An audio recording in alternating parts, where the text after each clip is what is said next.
56 સીડીનો તારો દાદરો રે કેમ ભૂલા 56 સીડીનો દાદરો રે કેમ ચડાય 56 સીડીનો વાલા દાદરો રે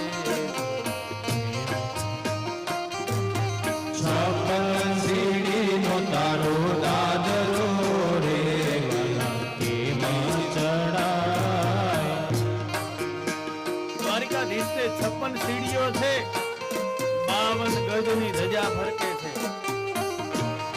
એવા દ્વારિકાધીશ આપણા સમુદ્રના તટે બેઠા છે. આ 27 પગથિયા સુધીનો ભગવાન શિવ મંદિરનું નિર્માલ્ય કરી શકો છો. ભૂલી જવાય ના